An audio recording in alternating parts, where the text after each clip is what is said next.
Hello, everybody. Welcome back to LettermenRow.com. I am Jeremy Birmingham. This is Birminology. Today, we are talking to one of Ohio's most electrifying 2023 prospects, wide receiver Anthony Brown from Springfield, Ohio. He is a young man that showed up at Ohio State a couple times this summer working toward a Buckeyes offer. And we're going to chat with him about that endeavor, where things stand with him and his recruitment, and more. Welcome in Anthony Brown, Springfield, Ohio, 2023 wide receiver. Anthony, thanks for taking time to join the show. How you doing, bud? I'm good. How about yourself? Hanging in there, hanging in there. I know this season hasn't started the way you wanted. You're out right now with a little bit of an injury. Can you just status update? Like, what are you looking to get back to the field? The doctor said 4 to 6 weeks, but I'm looking to next 3 games. I'm feeling a little better, so I say 3 games. Now, how frustrating is that? I mean, obviously you've waited all year, and last year being what it was for this opportunity, and then to come out and get dinged up. I mean, is that a harder thing to deal with emotionally, or is it just the physical pain that's annoying? I would say emotionally because like all the work that you put in the summer, like you just want to go prove it, and for me not to get the chance to prove what I was doing in the off season, kind of hurt a little bit. But everything happens for a reason. Obviously at Lettermen Row, we talk about Ohio State football most of the time. So let's start there. You're talking about that summer that you had. You were at Ohio State a couple times for camps. And, Yes, sir. you know, uh, just if you could try to explain what it's like for a kid from Ohio to get that invitation to say, hey, Anthony, we're really interested in seeing what you can do. Come work out for Brian Hartline. And then on the other side of that, when you got that done the first time, how did you feel about your self versus what you felt maybe going in? To answer your first question, it feels good, to get the invitation from Ohio State. Like that's a big thing to me. And, not too many players get the opportunity, so I'm thankful and blessed to be in that position to do that. And what was your second question? When that first camp that you went to was completed, and you kind of maybe realize, hey, I can fit in here, I can belong here. Was there a sense of like relief, or a sense of now I got more work to do? What was that feeling when it was done? Um, well, me, I kind of look at myself like as like I can compete with the best players, so it wasn't really surprising to me. But I did feel like relieved because I've never really went against the top players. So yeah, I felt relieved. Do you think that if you were in Florida, people would have you like ranked higher, or people would be more excited about you? I mean, I know that people look at the size and they think, okay, maybe he's too small, but the game tape speaks for itself. The things you do on the field speaks for itself. Do you think sometimes it's people thinking like, oh, he's in Ohio, he's not quite as electric? Um, that probably plays a part, but well, I don't really look into it like that. So um, I don't know. I don't know. I mean, I think that there's a little bit of that. I think people get like a little biased towards people that are further away from Ohio, and then the closer they get, they're like, oh, he's replaceable. Oh, he's whatever. And Right. I don't know. I don't know if that's always true or not, but I think that people are certainly tend to think that way. But for you, you got invited back to Ohio State for the second camp. One of the things they wanted you to work on was just punt returns, catching the football in the kicking game.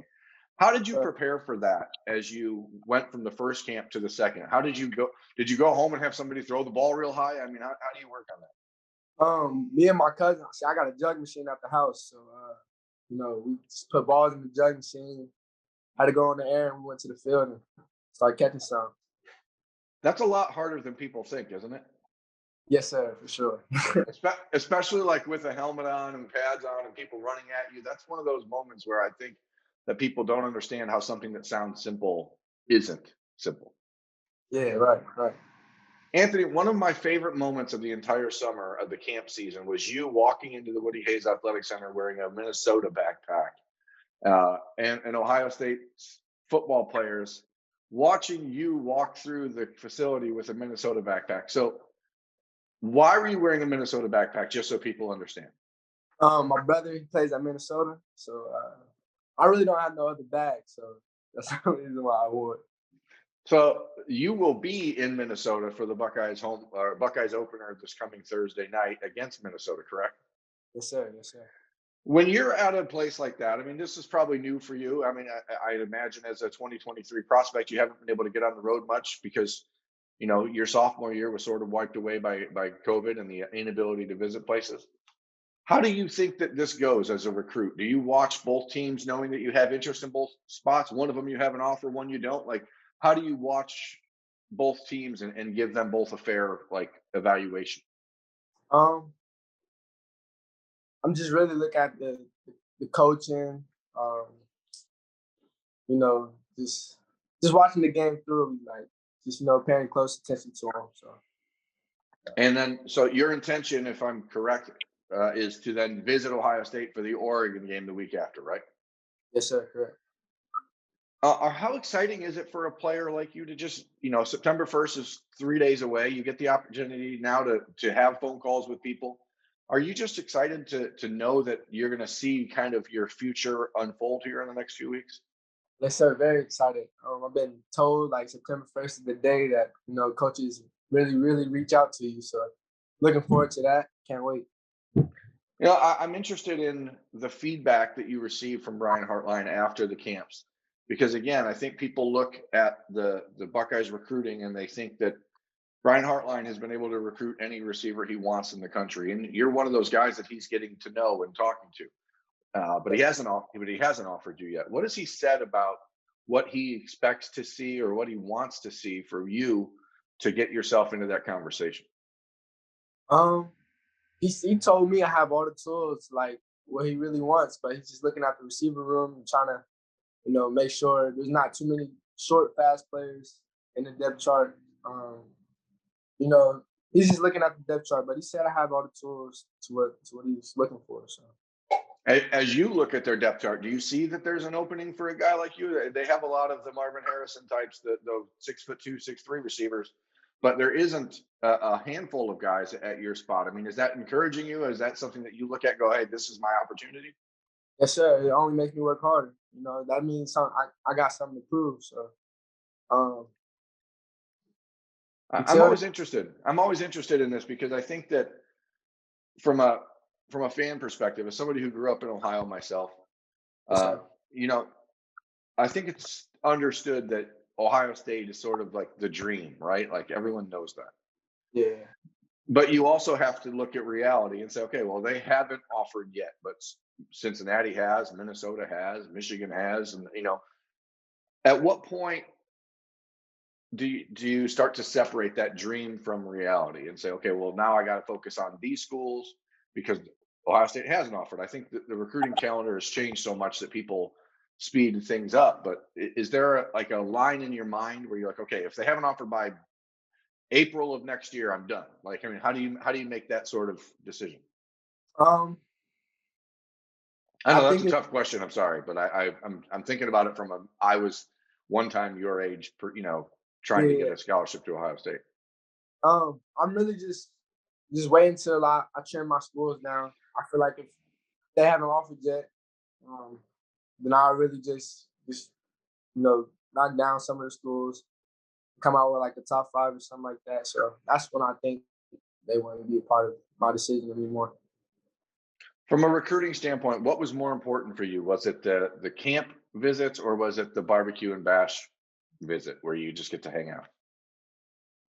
I say both because at the camps they can't really deal with you how they want to, but at the barbecues it's more of a one-on-one. So I feel like both played a big part. I know you're extremely close with CJ Hicks, and I know that CJ is one of those guys in your corner trying to push you and promote you for with the Buckeyes coaches. What does it mean to have guys in the state that are also close to? You guys could be rivals. I mean, you and CJ don't go to the same school. You guys could be bitter rivals if you wanted, but you know, in this era of the internet and recruiting the way it is, how valuable is it to just have guys to share experiences with? Man, it's crazy. It's all love with CJ Hicks.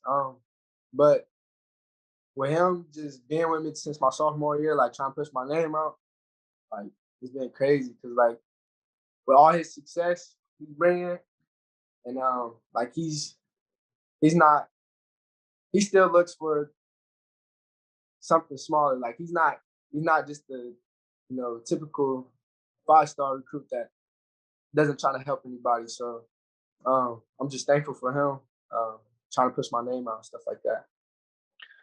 Do you remember your brother's recruitment? I mean, what was that like? I mean, are you able to pick up on tips and hints and how to handle this from him? Yes, sir. He's been telling me a lot of tips, like what's the process like. I learned he didn't really have the recruitment like I'm having because he got hurt his junior year, but he's telling me all the stuff that he went through and stuff that he could have did better. So I'm just picking up on those things. Well, now you're hurt to start your junior year. Is there something that you can sort of, take from that? Is he been a big part in helping you stay mentally sharp here? Yes, sir. Definitely. He's been telling me to keep your head high. You got a long journey ahead of you, basically. Like don't just sit on this for the rest of your life. So, Here you go. So we got the Minnesota visit, Ohio State visit the week after. What's next? What else is on the docket for you as you head into this pivotal junior season? um, like football wise, or like visiting schools wise. Yeah, where else do you think you're going to be on the road visiting? I wanted to get out to Oregon and Alabama. Been talking to them lately, so try to get out there. For a kid from where you're at in Springfield, obviously Elijah Brown is committed to Alabama. The Crimson Tide of Devontae Smith from that Cincinnati area was signed with Bama a year ago. Do you feel them starting to like be more involved in that area, or is it what is it like to hear from the national champs? Man, it's crazy because they bring in the best talent, so that's telling me you're doing something right. So Now, yes, sir. did you ever think about this? Like this would happen for you again? And I don't want to belabor the point, but if people see you, they may not recognize that you're a nationally, recognized football player because you are smaller than a lot of guys in your class, right? You're 5'9", 170 pounds or whatever. You don't Yes, sir. look all the time like a football player until you put the pads on. But you Right. know, is this hard for you to grasp? And I mean, what is that feeling of like, holy crap, these people are actually calling me? Um, I I wouldn't say I'm not surprised because I'm very surprised, like and thankful for everything that's coming. But I just feel like all my life I've been able to compete with the, the taller guys or the you know whatever it is. I just felt like I'm able to compete with the top guys. So Is it a chip on the shoulder? I mean, how do you describe the way that you feel when you get onto the field when you look around and you're like, okay, I might be the smallest guy here, but I'm gonna go out and prove that I'm the best. it's definitely a chip on my shoulder. Yes, sir. But yeah, it's just just seeing the taller dudes, I just get a little more juice. So um, and I remember like when people say you're too short or stuff like that moves me. So does nothing but make me play better. Well, hopefully you get back on the field sometime here in the next couple weeks and get a chance to lead Springfield to the playoffs and put your name on the map nationally and get those other opportunities you want. I know that missing these first couple of games has to be tearing at you. So I'm going to let you get out of here on that note. I told you I wouldn't keep you that long, so I appreciate you taking time, Anthony. Yes, sir. No, thank you. That's Anthony Brown, Ohio 2023 receiver from Springfield High School. I'm Jeremy Birmingham. This has been Birminology on Lettermen Row. Thanks for watching.